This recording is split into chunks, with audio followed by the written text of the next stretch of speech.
السلام عليكم ورحمة الله وبركاته. أهلا بكم حبايبي من جديد في فيديو جديد. فيديو أنا يعني إيه عامل لي طاقة إيجابية كده، فيديو جميل. يعني أنا بحب الخضرة قوي، عشان كده الفيديو عاجبني وجميل، ويا رب يعجبكم وتعملوا زي الفيديو ده طبعا عن زرع أنا زرعاه في البلكونة. بزرع في أي حاجة. يعني دي كانت تقاطيع كده ورد، كان فيها ورد صناعي بتتحط، هي بتبقى طويلة كده، بتتحط في قلب البيت. فطبعا في اللي اتكسر، يعني مثلا دي اتكسرت، العمود بتاعها اتكسر، ودي مثلا برضه العمود بتاعها اتشال. فايه استفدت بيهم بدل ما ارميهم، حطيت فيهم الشربة اللي هي الطينة بتاعتي دي، وزرعت فيها. اللهم صل على النبي. شايفين نتيجة الزرع بتاعها هو الفلفل، وفي نور فلفل لسه ما شاء الله اهو. يعني في واهو، يعني باذن الله دي هتطلع فلفل. الفلفليه دي يمكن دي فلفليه السنه اللي فاتت، بتيجي في الخريف وتصفر وتنشف، وتشوفها تقولي ماتت خلاص. يعني بتصفر وتنشف. يعني دي كانت نشفت زي الشجره دي كده. يعني دي ريحانه كانت نشفت خالص زي دي كده. يعني لدرجة ان انا كنت عايزة اشيلها ارميها وسبتها. سبحان الله، ردت فيها الروح تاني واخضرت وطلع فيها الزرع. يعني يمكن الطرف ده، يعني شايفين كان في هنا فروع ناشفة من هنا، انا شلتها قطعتها اهي.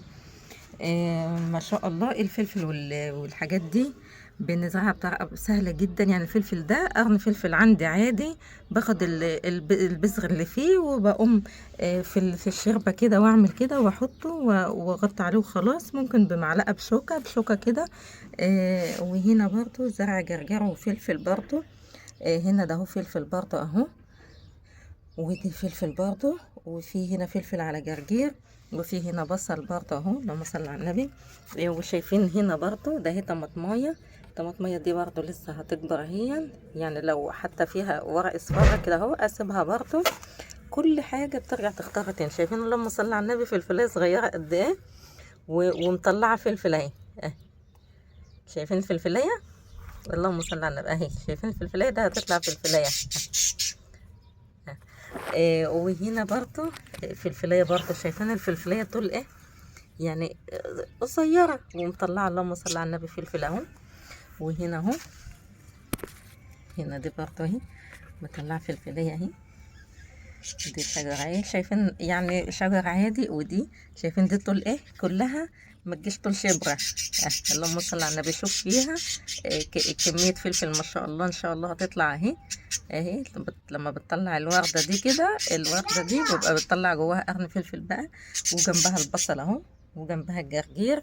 وهنا برضو احنا دلوقتي البصل بيتلم من الاراضي بتخلع وكده.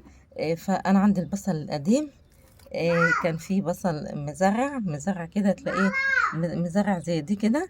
فروحت غرزاها بايدي بس كده، حطيتها كده، بتك عليها، بزرعها في قلب الطينة بتاعتي كده اهو. يعني مثلا دي بصلاية اهي، أهي، بزرعها كده وخلاص اهي.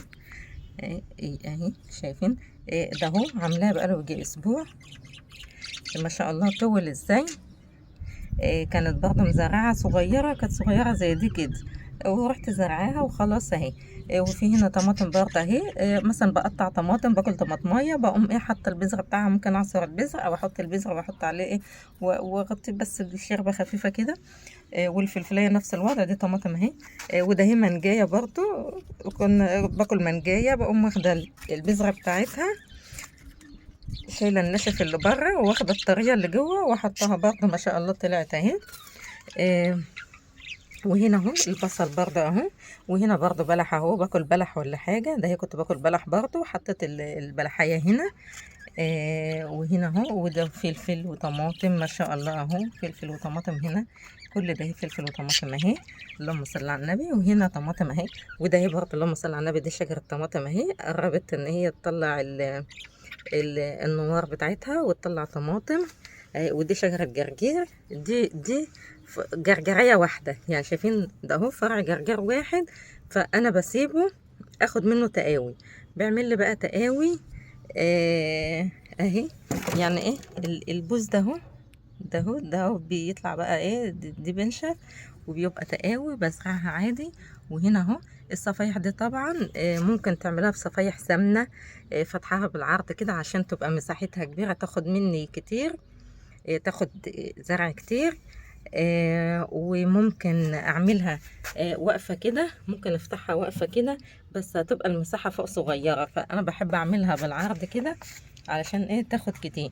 الصفايح دي اللي احنا بنستخدمها بتاعة الانتيكات، بنستخدمها، ممكن نستخدم اي حاجة تانية، ممكن نستخدم اثار زي دي كده. دي هنا برضو وردة اهو، وطلع جنبها زرعة، والله ما عارفة الزرع ده ايه تبعها ولا ايه. وفي هنا النعناع السعودي، اللهم صل على النبي. النعناع السعودي ده بتاع اللبن اللي هو الكلوركس، اللي هو النعناع اللي هو بيبقى حامي شويه، اللي ريحته جميله قوي ده. النعناع ده برضه لو احنا عايزين نزرعه بناخد بس، ممكن نسحب فرع زي ده اهو كده اهو. لو موجود عند اي حد بنسحب فرع كده، بيكون بالجذع بتاعه تحت، وبن ايه يعني. ده واحده اهي انا سحبتها من هنا اهي. وبقوم فحرة كده بظهر المعلقة هنا كده، واقوم حاطة الجذع كده، وسايبة بقيتها فوق. اللي فوق ده طبعا هينشف وهيموت وكده، بس هتطلع هنا تحت كتير، يعني زي ده كده. شايفين اللي بيطلع هنا ده؟ في هنا تحت برضو في زي ده كده تحت في الأرضية، في زي الحتت دي تحت في الجذع هنا كده. فكل واحدة من دي كده بتقوم مطلعة لي شجرة، يعني دي كانت في الأصل كانت واحدة زي دي، طلعت لي بقى ايه الجذع بتاعها، طلع لي كتير ازاي. فانا زرعه في كل ده اهو، في يعني دي ماتت اهي، دي ماتت نشفت اهي، شايفين نشفت خالص اهي اهي. مش هشيلها برضه وهسيبها من تحت من الارضيه، الجذع بتاعها هيخضر وهتطلع لي هنا كده زي ايه، زي فكره دي كده اهي. دي اهي دي ماتت اهي، بس دي ماتت اهي، بس الجذع بتاعها بيطلع له اهو اخضر اهو. فايه، وده النعناع البلدي جميل برضو يعني. ده في الاصل انا كنت جايبه فرع نعناع كده بالجذع بتاعه بالقرميه بتاعته، وحطيته هنا في الطينه، فطلع فبيخلف جنبه كتير بقى. ودي برضو ده هي الاساس، يعني انا كنت جايبه فرع واحد هنا اهو، حتى الفرع القديم اهو، شايفين الفرع القديم ده؟ الفرع القديم اللي انا كنت جايباه اهو، نشف. لازم طبيعي لازم ينشف. بس طلع لي بقى القرمية بتاعته اللي تحت دي، اللي هو الجذع ده، طلع لي بقى ما شاء الله ده كله كان الجردل ده كان مليان كله. بس انا شلت منه بقى، حطيت هنا وهنا وهنا، حطيت في الحاجات دي كلها، شلت منه حطيت هنا، كل ده شايلاه من الجردل ده، من واحدة بس. شايفين النشف ده؟ اي حاجة ناشفة انا ما بشيلهاش، اي حاجة يعني. ده مش هشيلها، ممكن لو حابة اقطمها كده بس لو هي طويلة او كده، لكن ان انا اشيلها خالص كده وارميها لا، بسيبها تطلع برضو. وهنا برضو دي كنت زارعة فيها، دي فيها برضو تقاوى اهي، فجل وجرجير برضو اهي. دي جرجير اهو، مش اهي، شايفين دي شجرة جرجير برضو اهي، سايباها عملت تقاوى. التقاوي ده هفتحها واعملها واحطها وخلاص. بزرع بقى في اي حاجة، يعني ممكن ده علب حلاوة طحينية اهي زرع فيها، وده اهي برضو علب نوتيلا والماكستيلا والحاجات دي اهي، وعلب جبنة اللي هي الجرادل الجبنة دي زرع فيها برضو. وهي بزرع في اي مكان، بحط على سور البلكونة زي ما انا حاطة كده، ممكن احط على درجات السلم قدام باب الشقة، لو الدرجات اللي هي طالعة لفوق يعني. لو بحط في الجنب لو هي مش هتعكسني في الطلوع والنزول، اللي هي بتبقى طالعة لفوق، اللي بتبقى اللي طالعة اللي بعيد عن باب الشقة اللي هي الفوق دي بتبقى حلو.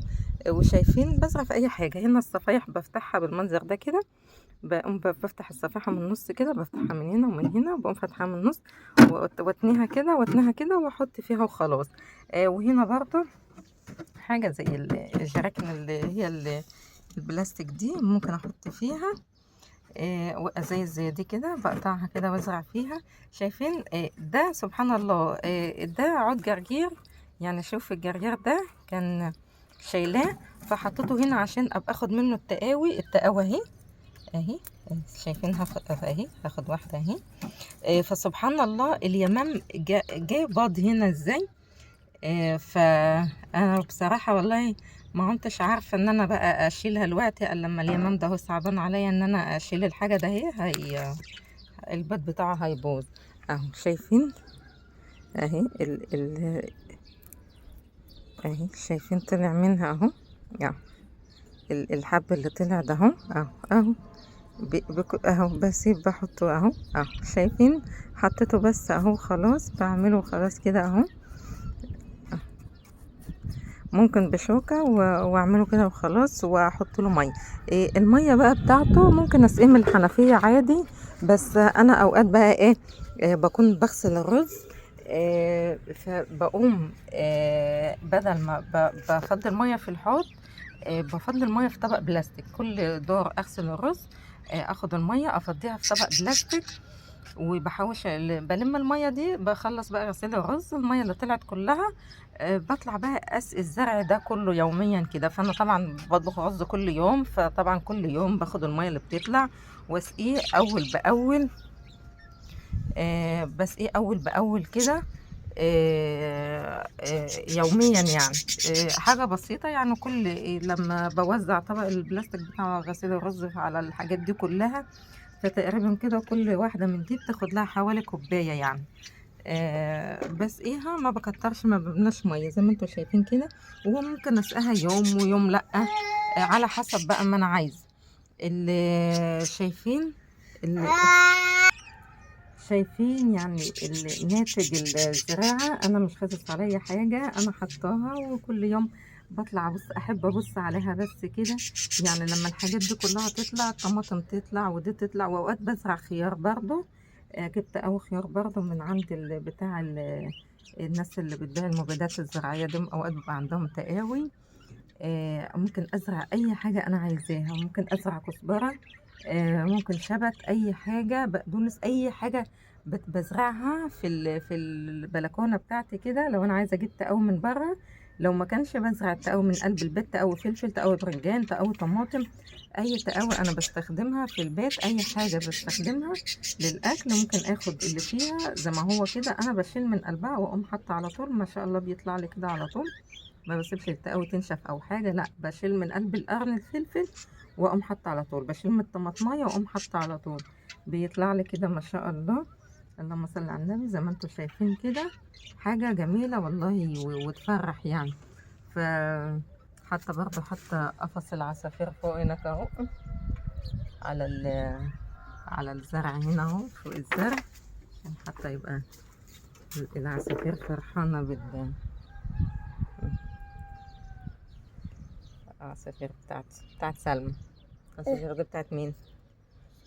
بتاعت سلمى. بتاعت مين؟ عصافير مين؟ عصافير من دي يا سلمى؟